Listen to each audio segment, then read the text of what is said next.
Hello. Radhe Radhe, जय श्री कृष्णा। आपका स्वागत है हमारे यूट्यूब चैनल पर। तो आज सब लोग हम शाम के टाइम से स्टार्ट कर रहे हैं, तो हम पूजा कर रहे हैं। और ये रहे हमारे राधा माधव, ये रहे भोले बाबा।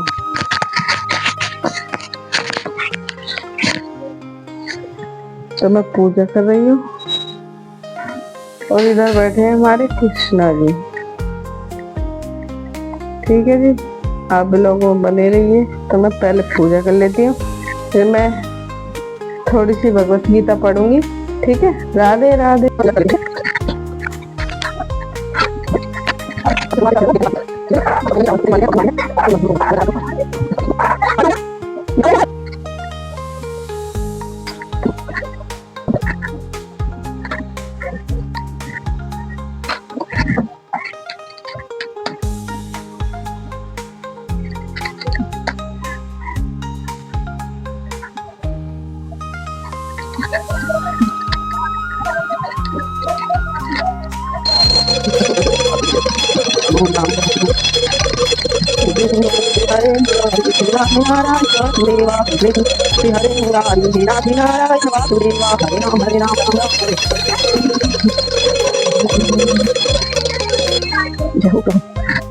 मैं पूजा हो चुकी है, तो मैं अब राधे राधे। तो पूजा हमारी हो चुकी है, तो मैं दिया भारत में जा रही हूँ। ठीक है, मिलते हैं आपको अभी।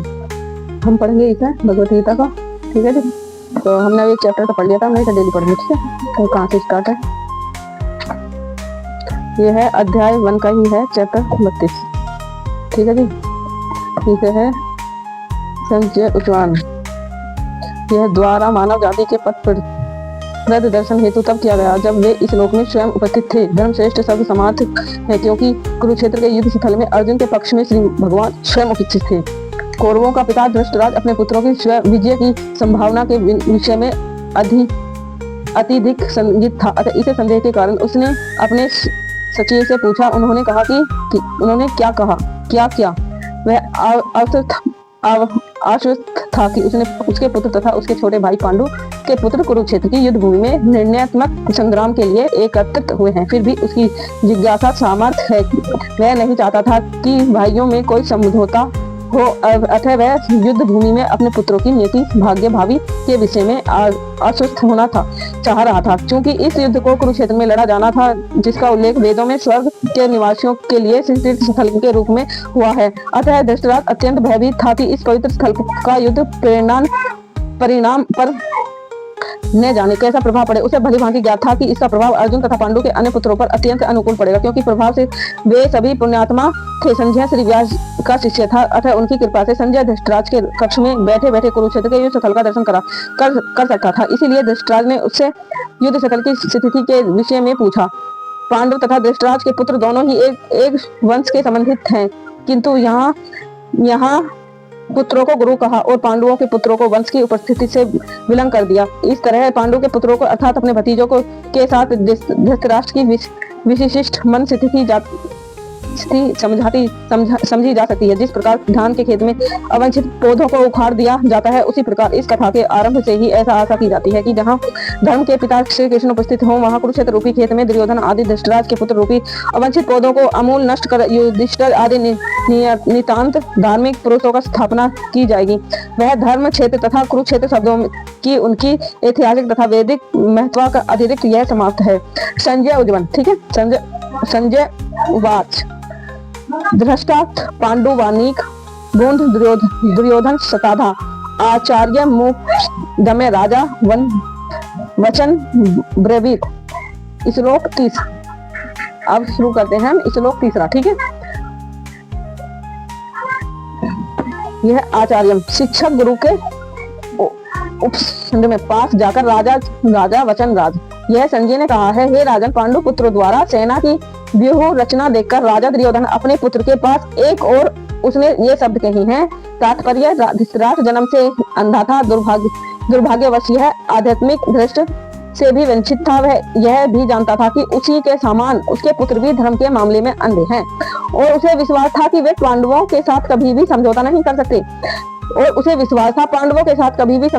सकते। क्योंकि पांचों पांडव जन्म से ही पवित्र थे। फिर भी उसे तीर्थ स्थान के प्रभाव से विषय के संदेह था। इसीलिए संजय युद्ध भूमि की स्थिति के विषय में उसके प्रश्न के मंतव्य और समझ गया। इसी अतः से निराश राजा को प्रोत्साहित करना चाहता था कि उसने उसे विश्वास दिलाया कि उससे पुत्र पवित्र स्थान के प्रभाव में जाकर उसकी प्रकार का समझौता करने नहीं जा रहा है। उसने राजा को बताया कि उसका पुत्र दुर्योधन पांडवों की सेना को देखकर तुरंत अपने सेनापति द्रोणाचार्य को वास्तविक स्थिति में अवगत कराने का उद्यम दुर्योधन को राजा कहकर संबोधित किया गया है कि वो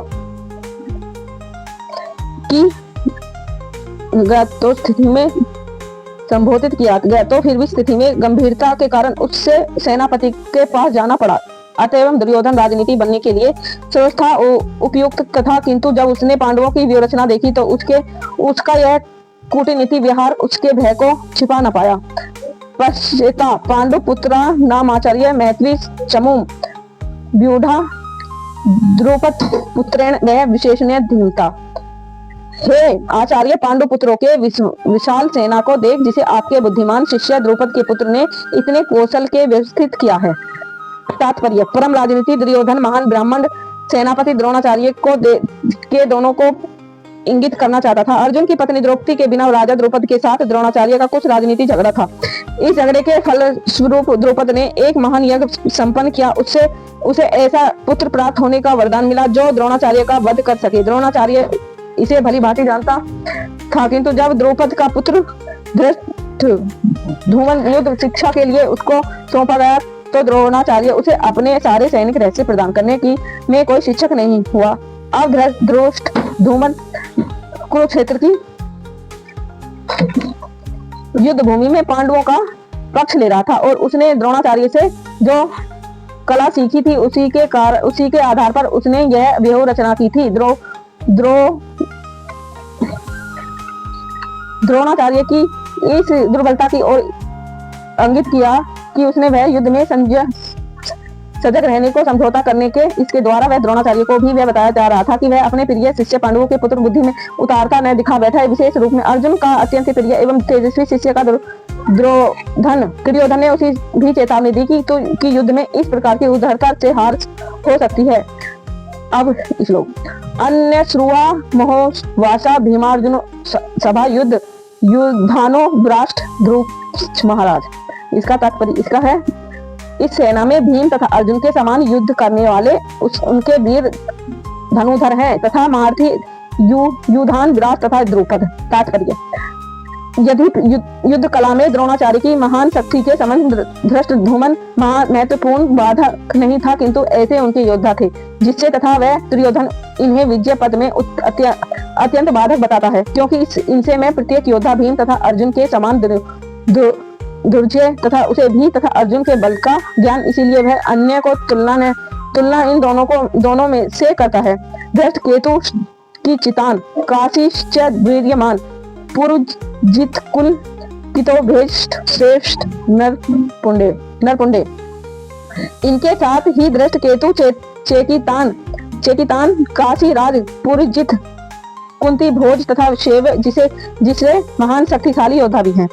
युधा न्युष्ट विक्रांत उत्तव जाष्ट वीर्यवान सौभद्रो द्रौपदेश याश्रम का महारथ पराक्रमी यदु मानो अत्यंत शक्तिशाली उत्भोजा सुभद्रा का पुत्र तथा द्रौपदी के पुत्र, ये भी सभी महारथी हैं। जय श्री कृष्ण, राधे राधे, राधा वल्लभ श्री हरिवंश। तो हमारा कौन सा श्लोक चल रहा था? अध्याय 1 का ही श्लोक 3। अब हमारा कल से श्लोक 4 चलेगा। ठीक है, इसको ही करते हैं हम समापन। तो मिलते हैं अगले पाठ में, अध्याय में बनने श्लोक 4। ठीक है।